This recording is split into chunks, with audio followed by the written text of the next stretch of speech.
अस्सलाम वालेकुम। मेरा आज का टॉपिक होगा उस माँ के लिए, उस बहन के लिए जो कल भी मैं एक वीडियो अपलोड कर चुका हूँ। शायद ये वीडियो आपके लिए बहुत आसानदेह होगा, कल के वीडियो के बनिस्बत ये थोड़ा आसान है।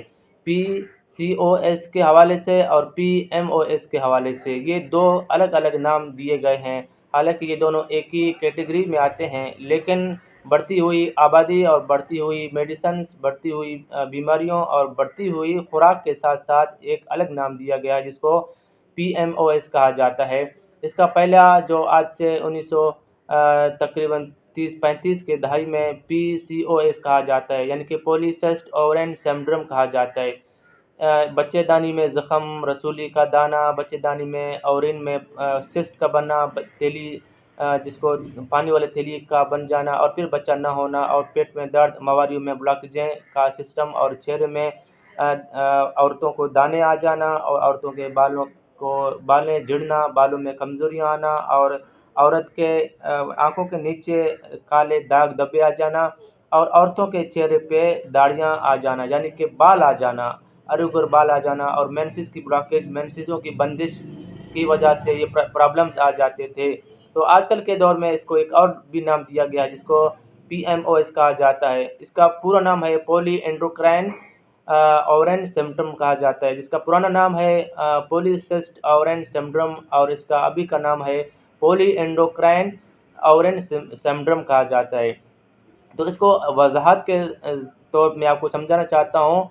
पी से पॉली एंडोक्राइन आता है। पॉली एंडोक्राइन यानी कि ये दिमाग में हार्मोन रिलीज न होना, और पित्ते की खराबियाँ, और थायराइड की प्रॉब्लम्स की वजह से, क्योंकि ये थायराइड हमारे पूरे बॉडीज़ को सिग्नल प्रोड्यूस करता है और फिर हर एक एक ऑर्गन्स को सिग्नल देता है, और गुर्दे की खराबियाँ की वजह से, और ये सिम्टम आ जाते हैं, एंडोक्राइन में आ जाते हैं। इससे औरतों की माहवारियों में बच्चेदानी के अंडे का न बनना, और ये सिम्टम सारा इसी में आ जाता है। इसके बाद फिर पी का माना है पॉली एंडोक्राइन, और एम का माना है मेटाबॉलिक। मेटाबॉलिक यानी कि इंसुलिन इसमें प्रोड्यूस होते हैं। इंसुलिन की वजह से इंजेक्शन, मेडिकेशन बहुत सारे ये हमारे हार्मोन को ब्लॉकेज करते हैं, और ये हार्मोन की ब्लॉकेज के बाद फिर हमारे माँओं को माहवारियाँ बंद होते हैं, ब्लॉकेज होते हैं, ओवरिन में सिस्ट आ जाते हैं, मेडिकेशन केमिकल्स इस्तेमाल होते हैं, ये इनके कैटेगरी में आ जाता है। और फिर ओवरिन इसके बाद ओ का माना है ओवरेन। ओवरेन में ब्लॉकेज हो जाते हैं, सूजन हो जाते हैं, ज़ख़म हो जाते हैं, सिस्ट पानी वाले थैलियाँ आ जाते हैं, जिसकी वजह से अंडा नहीं बनता। अंडा 25-21 दिन से लेकर 35 दिन के दरमियान में एक माँ को, एक औरत को, शादीशुदा वाले को एक अंडा रिलीज़ होता है।